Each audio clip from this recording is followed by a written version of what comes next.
hesitate to ask me anything you want to know. There are no stupid questions. The door to the comms department is just outside the boardroom back in the lobby.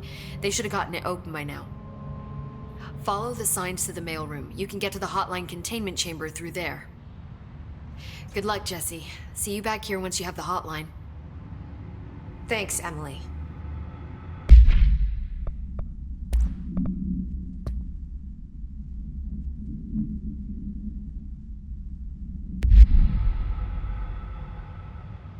The hotline should be in the communications department. Where did the hiss come from? I'm not sure. You said the hiss was here when you entered. Did you see anything like that outside before you came in? No, just inside. The source is internal then. See, the oldest house is a sprawling complex with openings to other places as well. I don't even know where to start looking. But in the context, it's good news. The lockdown holds. The hiss escaping the building would be the end. Pretty shitty world out there if you ask me, but I wouldn't want the hiss to destroy it. With you on that, Emily. You mentioned the oldest house. What is it? This building, the Bureau headquarters, the oldest house, is a shifting place. You've seen it. It transcends its physical limits. I've been to New York a few times.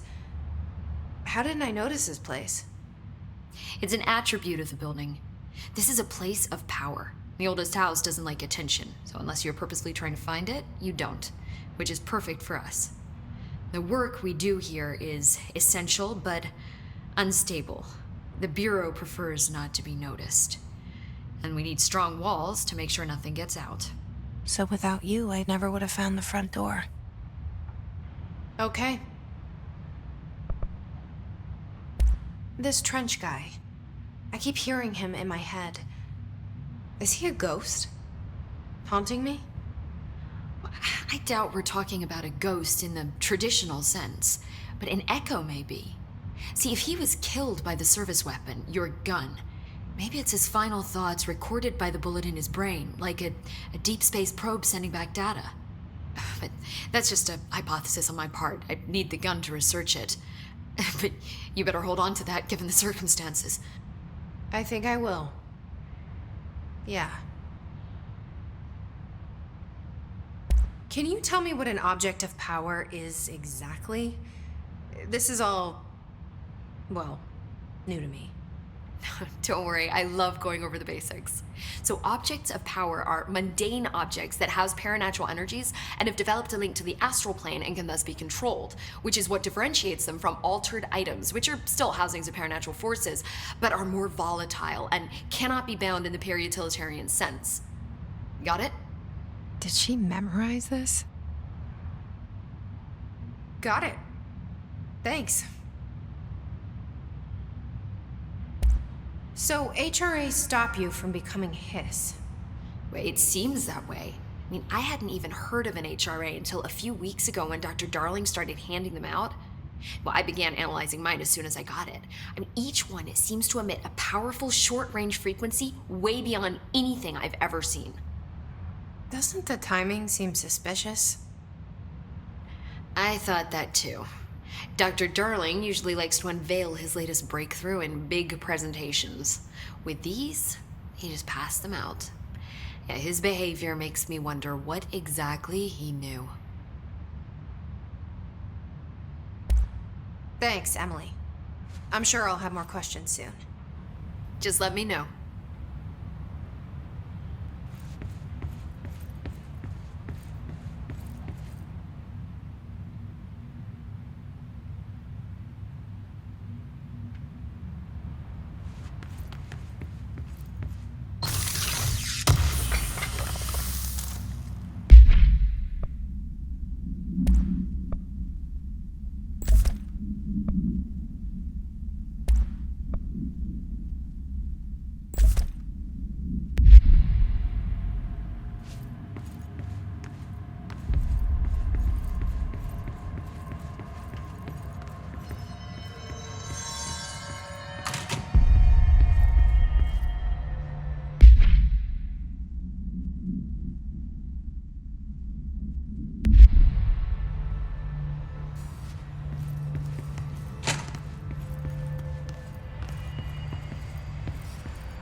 There it is again. Our welcome message.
Overpowering here.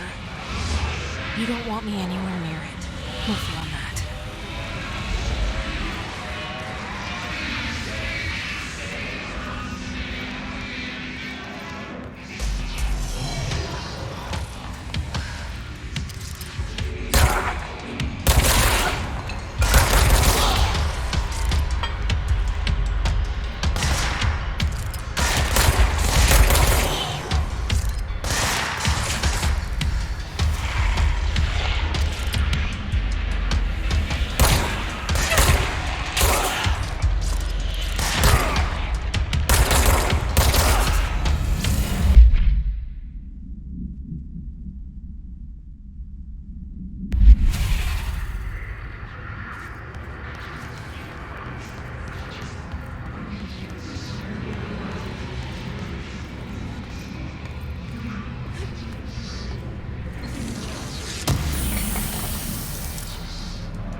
crashed into the city and didn't come back.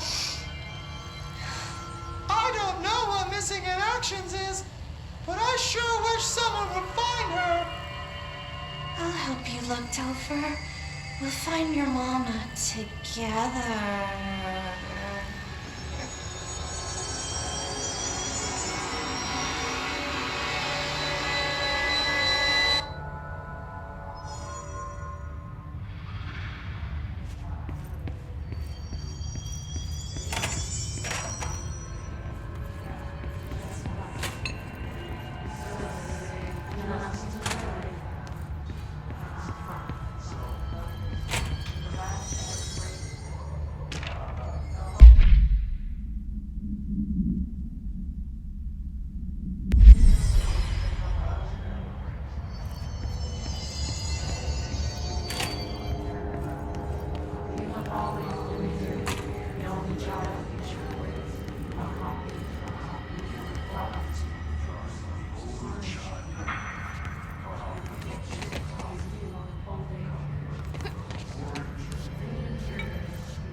Just look at it.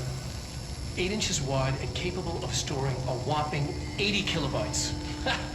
Stolen by our friends at the CIA, the disk held the launch codes to Soviet nukes.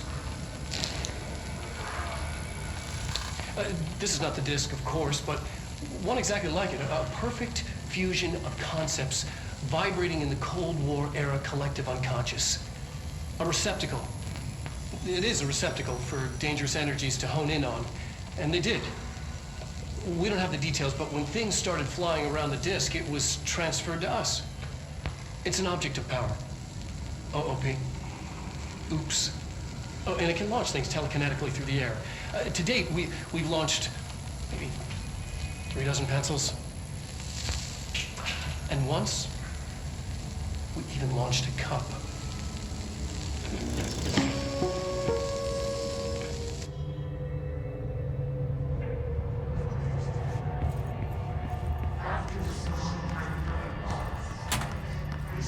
Communications.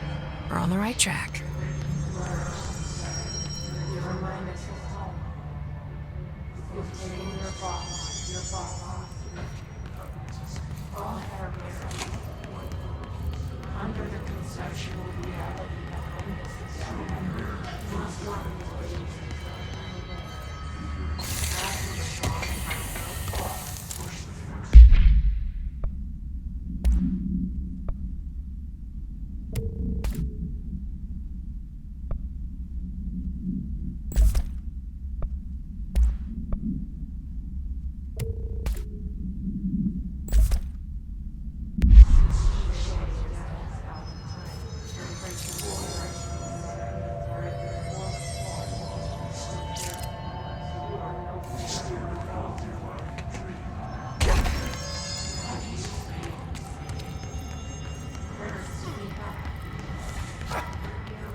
Object of power. Looks like the hiss have latched onto it. We need to cleanse it.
It's harder to hear you when I'm here. It's like the channel's been changed. The board's in charge here. They're pyramids in the Bureau seal. Are they really the ones pulling the strings? I'm not their director. I'm no one's director.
There you are. You were gone. Cut off. I got it. Just like you wanted, right? This will help me fight the hiss.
Emily said that the hotline can be reached through the mailroom.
Maybe there's a key nearby.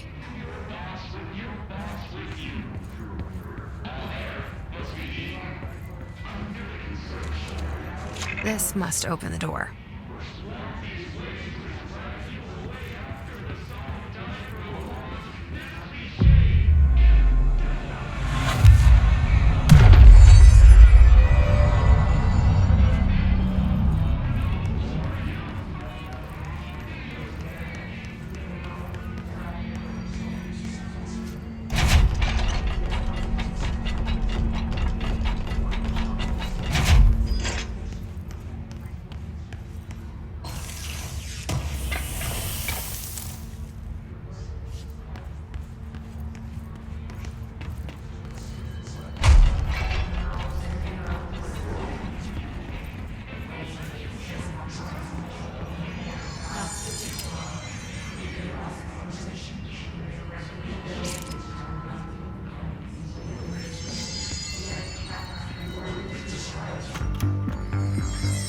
You're listening to America Overnight, mystifying the airwaves for more than 29 years. Thank you for staying up with us. Ghosts. We've had many callers over the years tell us of hauntings, voices, and other phantasmagorical phenomena. Today, friend of the show, Dr. Quincy Reagan, tells his story. Quincy. Thanks. This is something I experienced recently while staying at the Chili Pines Motel in Macon for last year's SuspiciaCon. I was in room 47. The night manager, an avid listener of the program, insisted I take this particular room.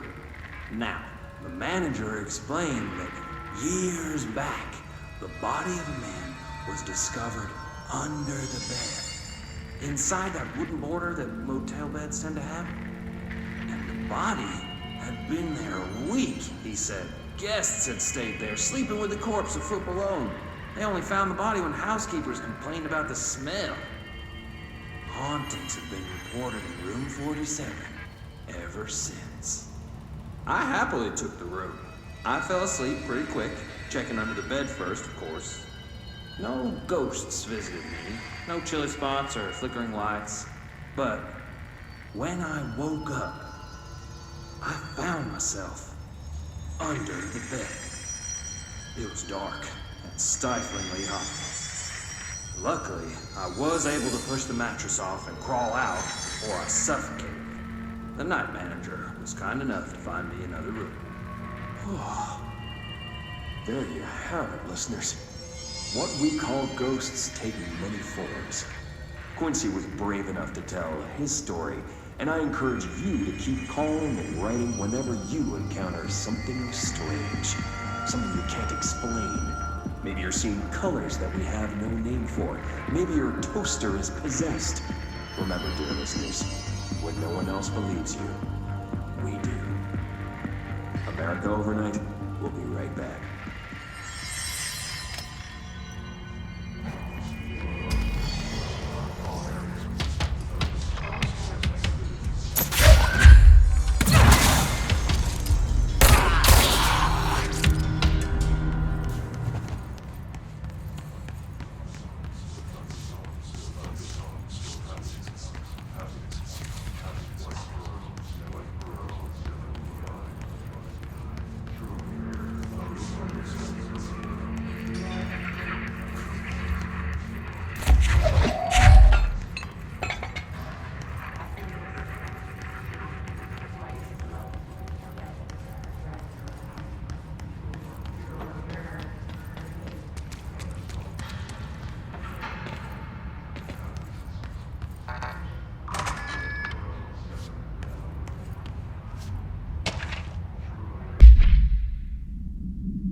They can fly now.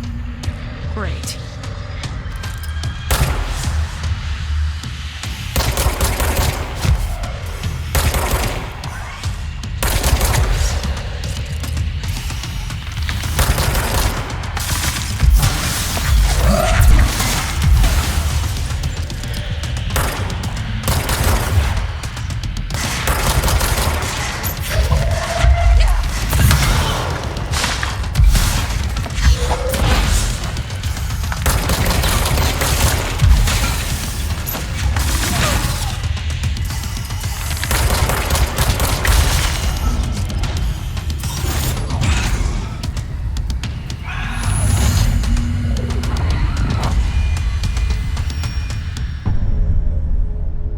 I have a feeling he'll be back.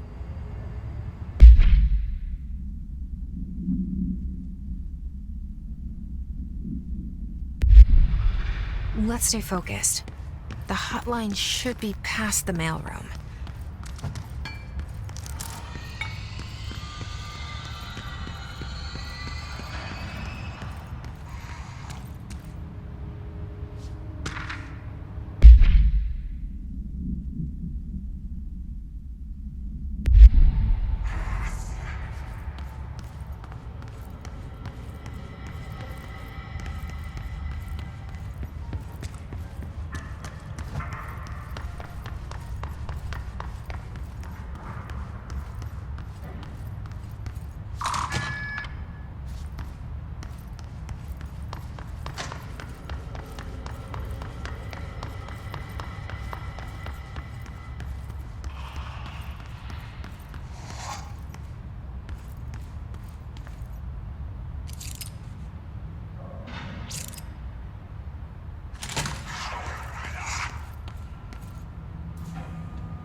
Tommasi, head of comms.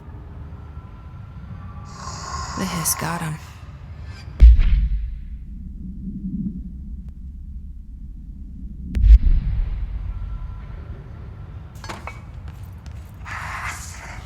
All right, take this down. The situation in Cuba has been evaluated by the relevant authorities. The mysterious illness affecting the staff at the U.S. Embassy in Havana was caused by sonic weaponry in the hands of a foreign power. Numerous personnel have damage to the inner ear, but most are expected to make a full recovery. Of course, the event also damaged their cellular walls, but you can't blame that on some stupid noise gun. Thank God no local doctors examined him first. Honestly, what are the odds of an altered item to show up inside a U.S. embassy? Talk about good luck, huh?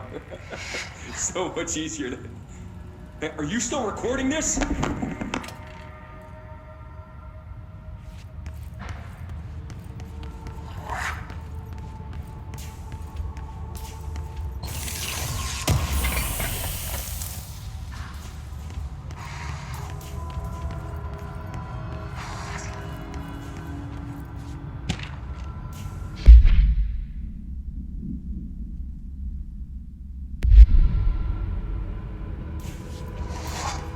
The hotline can't be far now.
Ocean View Motel and Casino. Green logic. The light switch cord. Door marked with the black pyramid.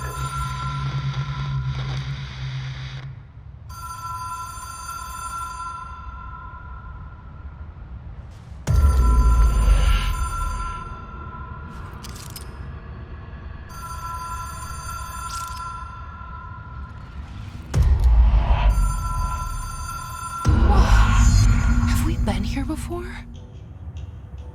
No. I've stayed at a lot of roadside motels across the country, on the road, on the run, under the radar. This feels like all of them, like something recognized from a dream.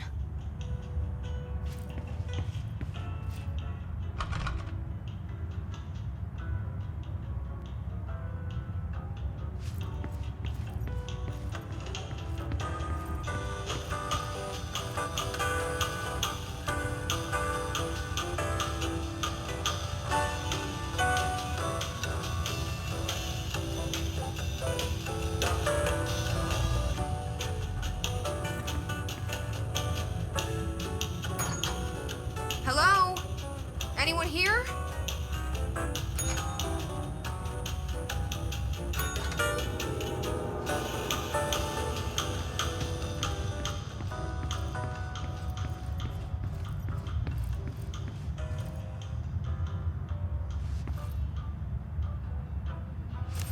Key has a black pyramid on it.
It is a phone. It's an object of power. It doesn't connect to any typical network. A direct line to the astral plane and the board. And my hypothesis is, under the right conditions, to other planes of existence as well.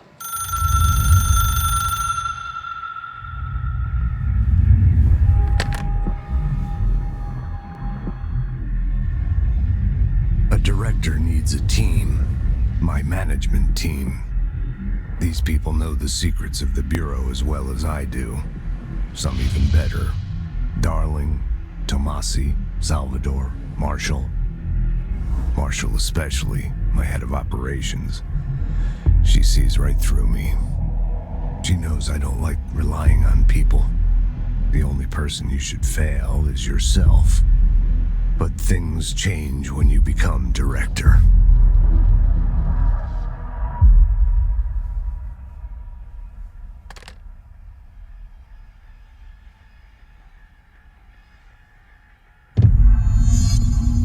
I have it. The hotline. I can reach Trench. Well, listen to him. He feels more like an echo. An echo with important info. I need to get back to Emily. People react strongly when I tell them about you. Is it too soon to tell Emily? She might be able to help.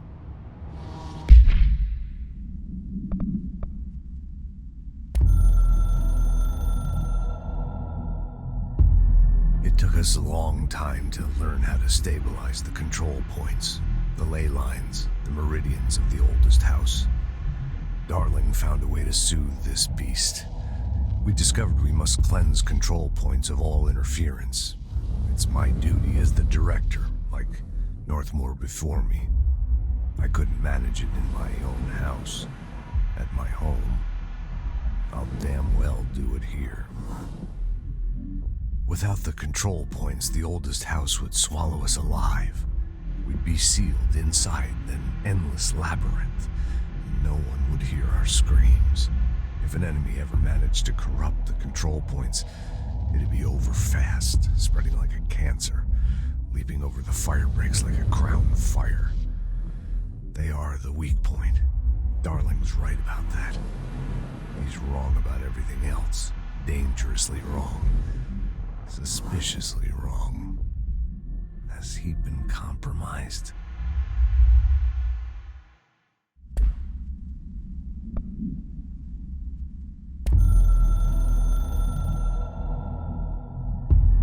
I can hear the hotline ringing in my dreams, constantly ringing. Ringing so loud I can't hear the voice I'm straining to understand. Why don't I pick up? It's a secure line of communication with the board. They would tell me what I need to know. Do I fear their answers? Would they have warned me of this threat? I didn't see it coming. The traitor in our midst. A conspiracy plotted right behind me. I can't trust anyone. I must assume all my intel has been manipulated. The hotline is the only channel I can trust. Bind it, control it. The rule and the ritual with objects of power. It can't be tampered with. The lifeline to the astral plane and the board. I must seek guidance. Soon. I'll rest first. I'm so tired. Always tired now. But I must reach the hotline. I think I'm under attack. An attack of dementia, exhaustion. It's a rain cloud making me forget. The hotline. I must reach the hotline.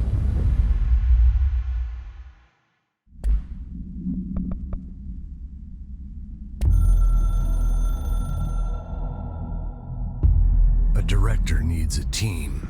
My management team. These people know the secrets of the Bureau as well as I do. Some even better. They have proven themselves. Darling, Tommasi, Salvador, Marshall. Marshall especially, my head of operations. She sees right through me. She knows I don't like relying on people. The only person you should fail is yourself.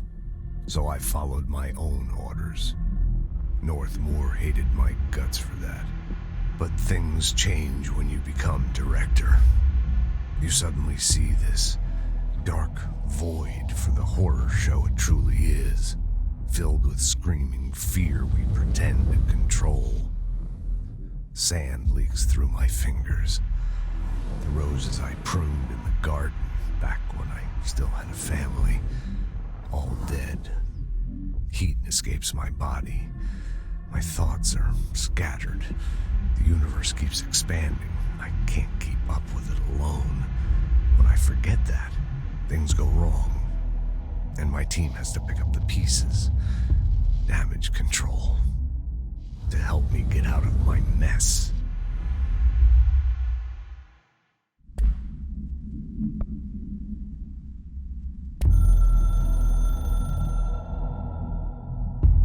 The Ocean View Motel and Casino is a familiar friend to me. I stayed in countless motels like it while investigating AWEs across the country, back in my field agent days. Those roadside motels all bleed together like a dream. Same and not the same. Anywhere and nowhere.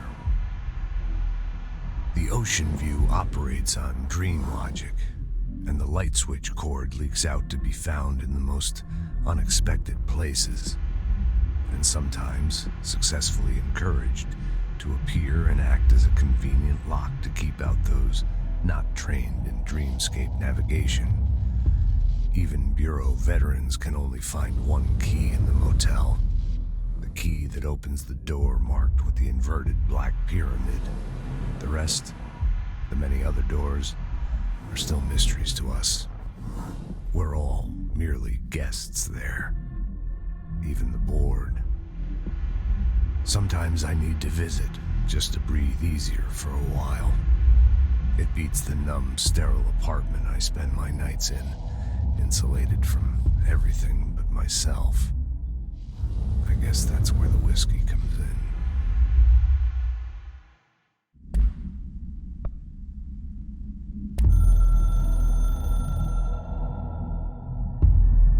Something's coming. The whisper's growing louder. The worst winter storm in Bureau history. A retribution for my sins. Our sins. This threat could destroy the Bureau, everything I've built. Destroy me. A web spun, turning this place against me. I catch glimpses of it in the corner of my eye. It's just out of reach. Elusive. It's clever. A perverse game of hide and seek. Is this part of an attack? Obfuscating the facts. Dimming my eyes. It's hard to tell. I need answers. I haven't heard back from Darling.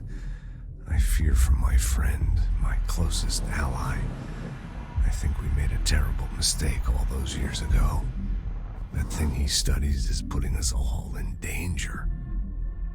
It's my duty as director to keep the Bureau safe. It'll be difficult. What's done can't be undone. There's no easy fix. Magical thinking is a requirement for survival. Pain and suffering are mandatory. To change things, you have to break yourself. I don't know if I have the strength. I'm old and weak. I'm afraid. I can see my hands trembling. I'm losing control.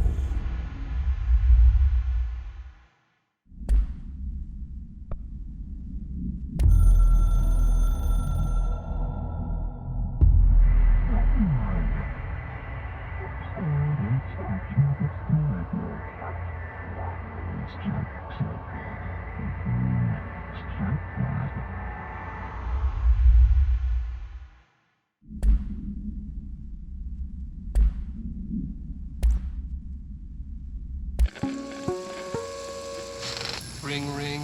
It's Dr. Darling calling. In 1978, a comms department intern heard the hotline ring and picked it up, going against every safety protocol in the manual. She never recovered. And the handful of witnesses required extensive memory repression therapy. It is a phone. It's an object of power. It doesn't connect to any typical network. A direct line to the astral plane and the board. And my hypothesis is, under the right conditions, to other planes of existence as well. Our very own Ouija board. Only the director can answer it safely, and what he hears is kept classified.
Jesse, did you get the hotline? I mean, how is it out there? The comms, the hiss? Sorry, you made it. I'm glad. Emily? Let's talk. Of course. I got the hotline. I can make out what Trench is saying now. Incredible. What did he say? He talked about his management team. People who knew the Bureau's secrets. Your boss, Darling. Tommasi, but he's gone. He's gone. Salvador? He's the head of security. And Marshall? Helen Marshall is head of operations. She's tough, ex-CIA. She took her Rangers and went to the research sector to secure the HRA production. She hasn't come back. Someone who could help us. The other sectors. How do I get there? It's impossible because of the internal lockdown. You can perform a directorial override to lift it, but that can only be done in the maintenance sector. Normally, you take the sector elevator down there. It connects all the sectors, but it won't work while the lockdown is in effect. We already got past one lockdown. Maybe I can find a way. Jesse, look, with no prep, no training, in this extreme situation, you are doing phenomenally well. And all that and the hiss can't seem to affect you. I mean, I would love to run some tests on you. If you agree, that is. We could find out something that would help us. Tests? I don't know. She might find out about you. But I wouldn't mind understanding more myself. Okay. If you think it will help. Great. I'll check the internal documentation for any lockdown bypasses. We need to get these sectors open to locate Darling and Marshall. And I'll look for a way inside the maintenance sector. The sooner we find one, the sooner I reach this override.